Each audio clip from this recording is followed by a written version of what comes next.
Vous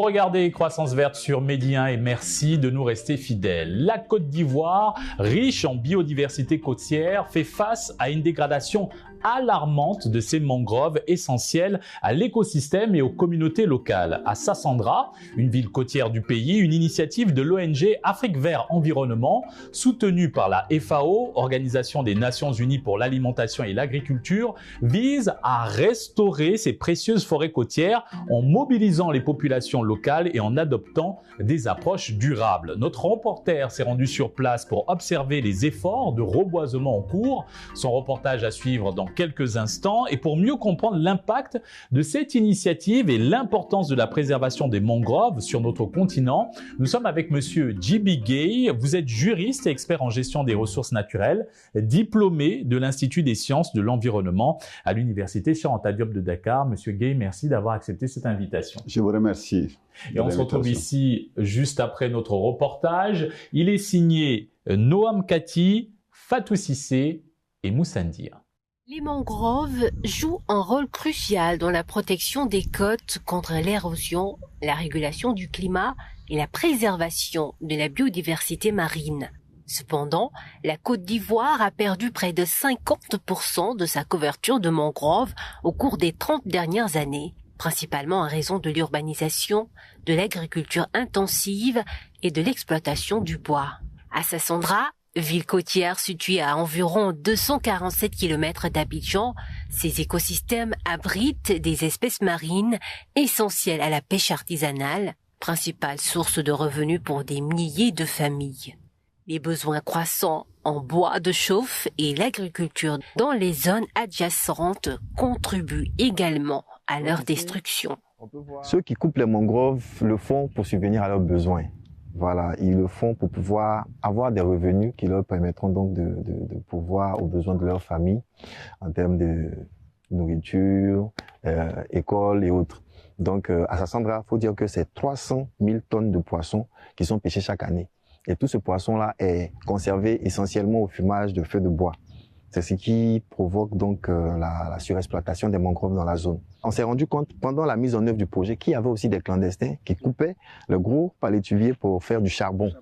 Voilà. Et aujourd'hui, on peut estimer à entre 500 et 600 hectares de superficie de mangroves dégradées. Au départ, nous détruisions la mangrove parce que nous n'avions pas de source de revenus. Comment nourrir nos familles? Donc, on coupait les bois de mangrove pour les revendre, car c'est un bois qui est très prisé et qui est revendu à bon prix. Nous avons constaté les dégâts commis par le travail que nous faisions, c'est-à-dire détruire la mangrove. Et nous avons constaté qu'il y a un manque de poissons. On n'arrivait plus à bien se nourrir. Et il y a eu des remontées des eaux.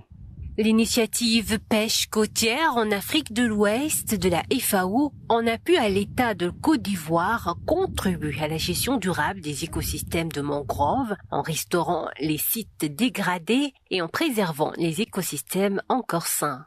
Dans ce cadre, le projet de reboisement mené par Afrique Vert Environnement s'inscrit dans une démarche visant à restaurer un tiers des mangroves accessibles dans la région.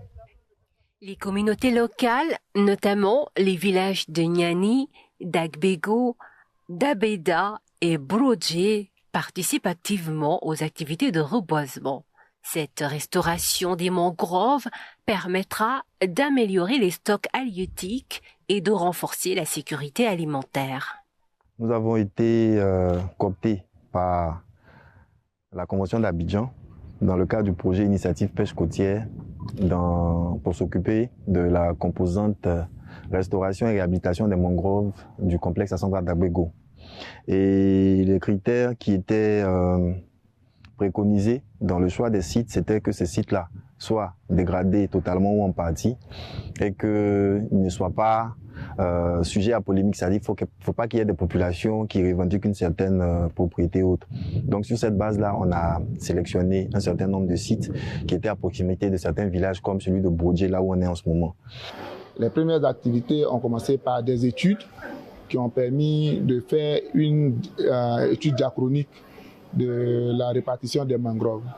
Je voudrais expliquer un peu l'étude diachronique. C'est une étude historique qu'on a faite sur les 20 dernières années pour regarder la répartition des écosystèmes de mangroves le long de la zone d'étude. Et aujourd'hui, nous avons fait une étude comparée pour voir les espaces qui ont été dégradés. Et c'est sur la base de cette étude que nous avons répertorié les sites qui vont faire objet de restauration dans le cadre du projet. L'engagement communautaire est un pilier essentiel de cette initiative. Des formations sont dispensées aux membres des communautés locales pour leur permettre de gérer durablement les ressources naturelles et de bénéficier financièrement des initiatives. Un plan de zonage participatif a également été mis en place pour garantir que les besoins des populations soient pris en compte. Sur la durée du projet, 350 hectares de mangroves ont été restaurés grâce à 3 techniques principales: la reforestation, la régénération naturelle assistée, la mise en défense. Ce que nous devions faire dans le cadre du projet, c'était premièrement de restaurer 5 hectares de planter 5 hectares de palétuviers par an sur 2 ans, ce qui fait 10 hectares, de faire de la régénération naturelle assistée sur des superficies équivalentes à 25 hectares par an et de faire de la mise en défense sur 147 hectares par an. Donc en tout, on avait 147 fois 2, ce qui fait 290 hectares en termes de mise en défense. On avait 50 hectares pour la régénération naturelle assistée et 10 hectares pour la plantation. La mise en défense, c'est la préservation d'une zone de mangrove totalement intacte. Voilà. Et cette préservation-là doit se faire forcément en complicité avec les acteurs des villages qui vivent dans ce lieu-là. Donc, il fallait trouver des mécanismes pour non seulement sensibiliser la population, mais les encourager à faire en sorte que leur superficie de mangrove préservée le demeure sur le long terme. Depuis la sensibilisation de l'ONG Afrique Vert Environnement, nous avons constaté les aléas de la destruction de la mangrove. Nous avons décidé à reboiser cette mangrove et à sensibiliser aussi de nos frères qui ne sont pas encore informés des aléas de la destruction de la mangrove. Ce reboisement des mangroves à Sassandra représente une initiative exemplaire combinant conservation environnementale et développement communautaire. Grâce à l'appui de la FAO et de l'ONG Afrique Vert Environnement, ce projet contribue à la lutte contre le changement climatique tout en renforçant les moyens de subsistance des populations locales.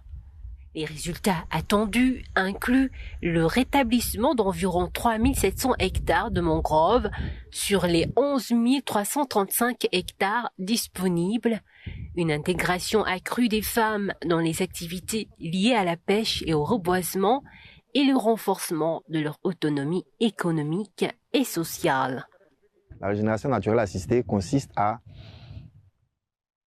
préserver des zones et à restaurer des zones qui sont partiellement dévastées, c'est-à-dire qu'il y a des poches de dégradation. Et dans ces superficies-là, donc, on faisait du planting et aussi on séparait les pieds de palétuviers trop proches pour permettre une meilleure croissance des mangroves. Et on a planté 10 hectares de mangroves. Mais faut dire que au regard des superficies dévastées dans la zone de Sassandra, cette superficie que la Convention nous a permis sur laquelle la Convention nous a permis de travailler est vraiment très petite par rapport aux différentes superficies qui sont détruites. Les écosystèmes de mangroves offrent des services écosystémiques essentiels tels que la régulation du climat, la réduction des risques naturels et la lutte contre l'érosion côtière. Ces bienfaits impactent positivement la sécurité et le bien-être des populations locales. De plus, les mangroves interconnectées au-delà des frontières nationales jouent un rôle environnemental régional et mondial. Leur sauvegarde est donc cruciale pour assurer un avenir durable aux communautés côtières et à la planète entière. Nous sommes engagés, oui, à aider aussi, à sensibiliser aussi ceux qui ne savent pas encore quelle est l'importance de la mangrove ici. Raison pour laquelle nous ajoutons notre appui, nous appuyons aussi les acteurs qui sont venus pour nous sensibiliser, afin d'aider aussi les autres et puis nous aider à avoir une bonne nature ici. Donc ici, on peut voir que les palétuviers qui ont été plantés l'année dernière ont atteint une certaine taille. Et vraiment, c'est encourageant au regard des efforts que les communautés ont mis à replanter ces mangroves-là. Donc ici, c'est sur le site de Brodje, où vous pouvez voir que le reboisement a été une réussite. Pour permettre que la dégradation s'arrête, que ceux qui vivent de l'exploitation de ces palétuviers-là donc soient réinsérés dans le tissu socio-économique à travers d'autres activités qui soient génératrices de revenus, de sorte à ce qu'ils puissent subvenir à leurs besoins, à ceux de leur famille à travers donc ces activités-là. Et à côté de ça aussi, il faut que l'État puisse équiper certains volontaires dans les villages pour que ceux-ci puissent, en association avec les eaux et forêts, veiller à ce qu'il n'y ait pas de clandestins qui puissent continuer de dévaster les mangroves. Les mangroves sont des écosystèmes interconnectés qui transcendent les frontières nationales, exerçant ainsi une influence sur l'environnement à l'échelle régionale et mondiale. Leur préservation et leur restauration sont donc cruciales pour garantir un avenir durable, tant pour les populations riveraines que pour la planète dans son ensemble. Nous sommes de retour sur le plateau de Croissance Verte avec Monsieur J.B. Gueye, juriste et expert en gestion des ressources naturelles, diplômé de l'Institut des sciences de l'environnement à l'Université Cheikh Anta Diop de Dakar. Monsieur Gueye, nous venons de voir un reportage édifiant sur une campagne de reboisement ambitieuse à Sassandra en Côte d'Ivoire. En tant qu'expert, Monsieur Gueye, dites-nous aujourd'hui quels sont les principaux facteurs qui aggravent la dégradation des mangroves sur notre continent. Les écosystèmes de mangroves sont des écosystèmes d'une grande importance dans le cadre de la lutte mondiale pour préserver l'environnement. On est ici au Sénégal, mais également, il faut dire qu'en Côte d'Ivoire, cette question se pose et on dit que le facteur de dégradation, c'est très important. On parle de 50% dans cette zone. Au Sénégal, on parle de 25 à 30% de perte de biodiversité depuis la fin des années 70. Mais les facteurs ne sont pas les mêmes. Là-bas, vous savez, on parle beaucoup plus des facteurs humains, qu'on appelle facteurs anthropiques. Mais dans les pays du Sahel, qui ont été rudement affectés par les sécheresses des années 70, c'est à partir de là d'ailleurs qu'il y a eu une alerte sur la préservation des mangroves. Alors, le premier facteur, c'était les facteurs d'ordre climatique. Il y a eu les sécheresses des années 70 jusqu'en 80-90 qui ont eu des conséquences extrêmement dangereuses, extrêmement graves sur les écosystèmes côtiers, parce qu'on trouve ça au niveau du littoral, dans les pays du Sahel. Mais ici, on parle beaucoup plus de facteurs anthropiques.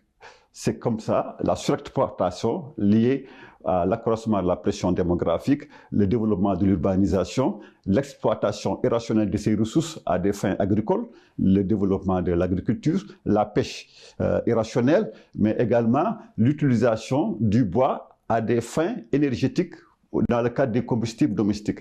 Vous voyez donc, on a parlé de ces facteurs. Là-bas, on n'a pas parlé du facteur industriel. Parfois, il y a la production industrielle qui joue sur ça, mais parfois même, il y a l'exploitation du sable. Les populations utilisent le sable pour la construction et des choses comme ça.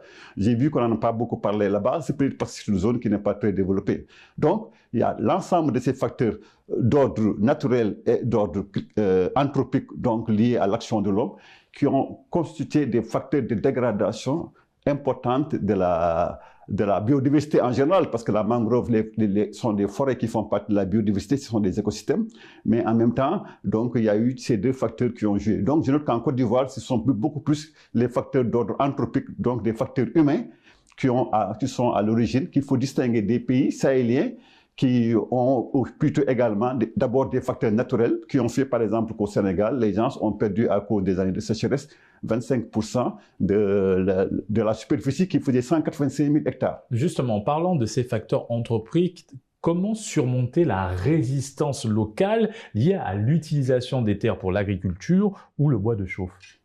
Vous savez, ça dépend des approches. Quand il y a eu la réunion de Rio de Janeiro, la première réunion mondiale d'importance mondiale, disons, il y avait la première réunion de Rome. Alors, sur les établissements humains. Les pays du tiers-monde sont allés pour dire, mais oui, vous voulez qu'on préserve nos forêts. L'Amazonie, vous savez, c'était en Brésil, c'est pas pour rien que la conférence là a eu lieu en Amazonie en 92, mais il faut savoir que les populations dépendent étroitement de ces ressources naturelles.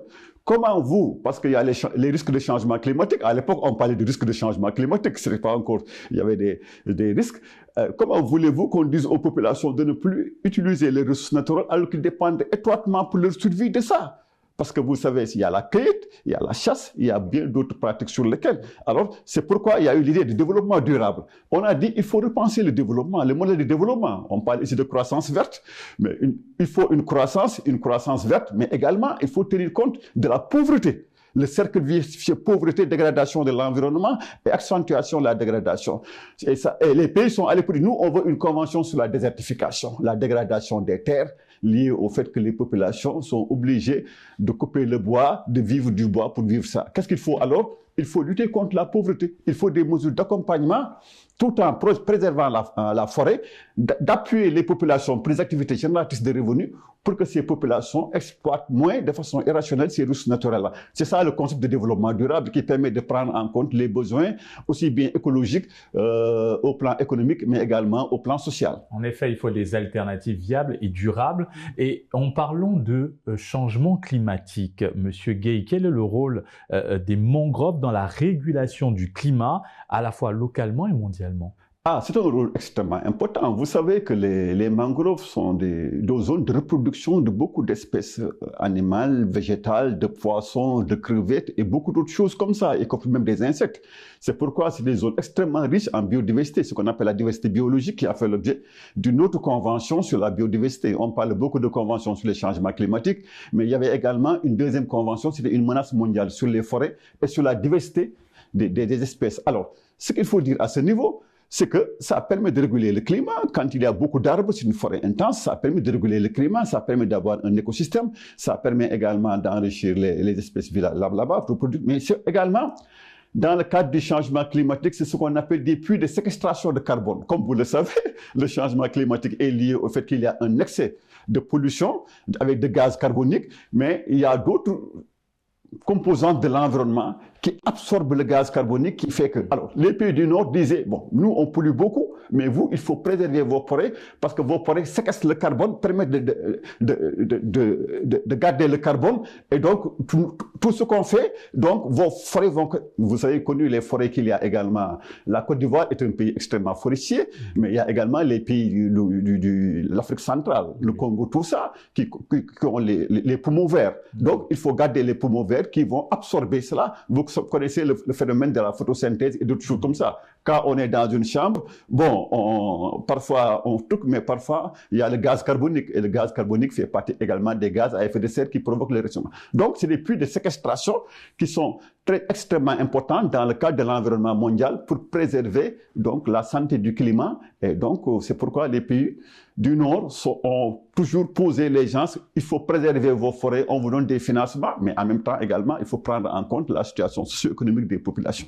On parle également de l'importance des mangroves dans la protection de nos côtes face à l'érosion côtière. Pouvez-vous revenir sur ce rôle crucial de nos mangroves? Ça c'est extrêmement important, parce que vous savez, l'une des conséquences du changement climatique, on dit c'est l'élévation du niveau de la mer, et donc la fonte des glaciers dans les pays arctiques comme le Canada et tout ça, et ça va très loin jusque dans nos côtes. Et donc sur cette base-là, donc l'érosion côtière est de plus en plus menacée dans beaucoup de nos pays. C'est le cas à Dakar, c'est le cas dans la Petite Côte. Moi, j'ai beaucoup travaillé sur le cas de la Petite Côte à Palmarin, où c'est la zone la plus affectée par les changements climatiques. Il y a l'île de Sangomar qui est devenue une île. Maintenant, il faut faire des kilomètres parce que l'érosion, les vents étaient tellement forts, les nuages, que finalement, c'est devenu une zone extrêmement éloignée. Il faut faire des kilomètres pour aller là-bas, et tout ça parce qu'il y a eu la brèche de Sangomar qu'il y a eu dans cette petite côte. Donc, ce sont des conséquences qu'il y a. Et maintenant, quand ça arrive, il y a également les inondations. quand il pleut, la mer va venir, il y a des vagues qui font que les populations sont parfois obligées de quitter. On a connu ça également à Saint-Louis. Les gens connaissent ces problèmes-là parce que l'eau avance, l'érosion côtière, et donc les populations les habitats sont détruits, les infrastructures économiques sont détruites, et donc du point de vue des conséquences économiques, sociales, ça pose de sérieux problèmes par rapport aux besoins de protection. C'est pourquoi c'est une importante tissu végétal qui est là, qui protège, qui empêche l'avancée. Une fois que c'est détruit, vous savez, la voie est ouverte pour que l'eau puisse continuer. Au Sénégal et dans beaucoup de pays, au Togo comme un peu partout en Afrique de l'Ouest, ce problème est posé. C'est pourquoi d'ailleurs il y a un programme qui s'appelle un programme lié à la Convention d'Abidjan qui prend en compte la protection du littoral dans toute l'Afrique de l'Ouest en rapport avec la CEDEAO et l'UEMOA. En parlant de et la Côte d'Ivoire en fait partie. C'est pourquoi la FAO d'ailleurs a pris en compte ce programme. On parle du programme WACA qui est également appuyé par la Banque mondiale pour protéger tous les littoraux africains. En parlant de protection du littoral, là, le reboisement est important. Nous avons vu dans le reportage un projet de reboisement concret qui avance à grands pas en Côte d'Ivoire. Mais quelles sont réellement les spécificités de la reforestation appliquée aux mangroves? Ah, voilà, c'est ça. Vous savez, toute stratégie de reboisement ou de reforestation ou de préservation de l'environnement doit tenir compte de l'écosystème en vigueur, des conditions spécifiques. Là-bas, en Côte d'Ivoire, c'est une zone côtière forestière. C'est pas un pays sahélien, même s'il y a quelques zones sahéliennes vers le Mali. Là-bas, c'est vers la zone continentale. Donc, pour le faire, il faut, comme on l'a dit, il faut faire de bonnes études au préalable.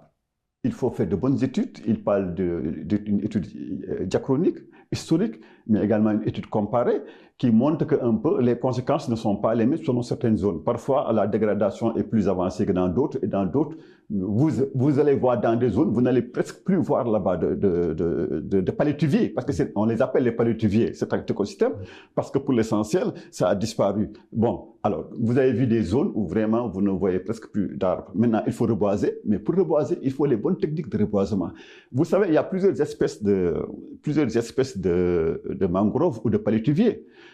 Au Sénégal, je pense qu'il y a près de 7 à 8 espèces. En Côte d'Ivoire, je ne maîtrise pas bien, mais dans le monde, on considère qu'il y a plus de 40 espèces de palétuviers qui sont là-bas. Il faut prendre l'espèce adaptée. Ça, c'est extrêmement important. L'espèce adaptée à l'écosystème en vigueur, mais en même temps également, il faut impliquer les populations. Parce que si on n'implique pas les populations, le grand problème qu'on a eu dans le reboisement dans nos pays là, on dit qu'on a reboisé, on calcule le nombre d'arbres reboisés, mais quel est l'entretien, quelle est la suite, quel est le taux de mortalité?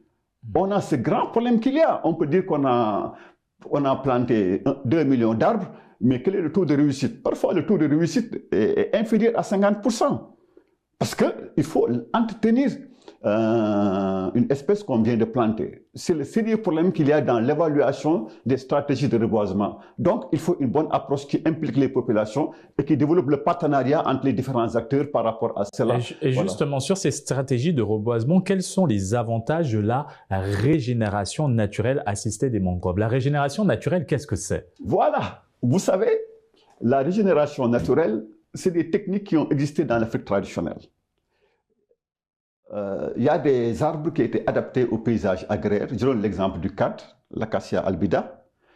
Et les populations trouvaient ces espèces tellement importantes qu'on disait que quand on cultive, si on voit une petite espèce qui pousse, on l'encadre, on l'entretient comme un bébé pour lui permettre de pousser. On ne l'enlève pas et on l'entretient pour faire ça. Ça fait partie, c'est pas une technique nouvelle. C'est une technique qui existait dans les traditions africaines, tellement les populations connaissaient l'importance de ces arbres. Par exemple, le cadre, voilà un arbre qui a plusieurs fonctions. On l'appelle le cadre l'acacia albida parce que ça permet, ça sert d'engrais naturel, parce que les arbres, les feuilles tombent et enrichissent le sol. C'est un amendement organique pour le sol. Deuxièmement, il y a des fruits qui sont utilisés pour l'élevage. Vous voyez? Et troisièmement, l'arbre également est à l'intérieur et a une faculté plus importante. On peut même vendre ces choses-là. Donc, la régénération naturelle, c'est des techniques traditionnelles qui existaient là-bas, que maintenant qu'on prend en compte, qui est très importante. Donc, il faut préserver, entretenir ces arbres au niveau tout petit pour que ça puisse se développer et tout ça. On appelle ça la régénération naturelle. Maintenant, il y a le reboisement. où on vient planter d'autres arbres qui sont là et qui sont vraiment pris en compte. Et également, il y a surtout d'autres stratégies qu'on peut faire, accompagner les populations au plan socio-économique pour que les populations aient les moyens d'entretenir ces arbres et un peu les encourager avec des incitations économiques, sans compter l'éducation relative à l'environnement, la sensibilisation pour que les populations prennent conscience de cela, parce qu'on a des valeurs africaines qu'on a tendance à perdre, qu'on revienne à ces valeurs et qu'on prenne d'autres intégrés pour aller vers ça. Monsieur Gueye, dites-nous, les mangroves de Côte d'Ivoire peuvent-elles avoir un impact sur les écosystèmes marins d'autres pays d'Afrique de l'Ouest? Ah, vous savez, on ne peut pas avoir une vision compartimentée de l'environnement. Il y a plusieurs composantes de l'environnement. L'environnement, il y a les arbres, il y a les espèces animales, il y a l'air, on parle beaucoup de pollution atmosphérique et tout ça.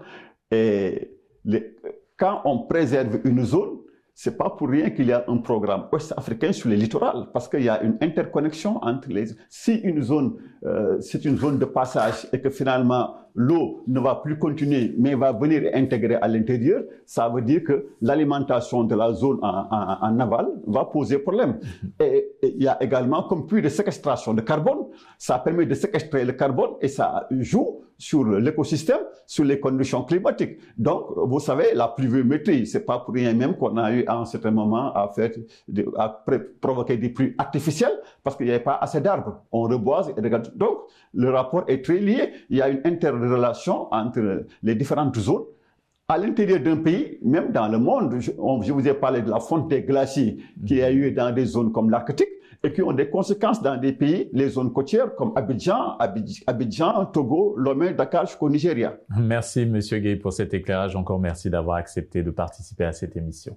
Nous vous remercions et pour cette émission importante, Croissance verte, qui permet d'aller dans le sens du développement durable, qui intègre l'environnement, mais également la lutte contre la pauvreté dans le contexte africain. Merci Monsieur Gueye. C'est ainsi que s'achève cette émission. Excellente suite des programmes sur la panafricaine Média.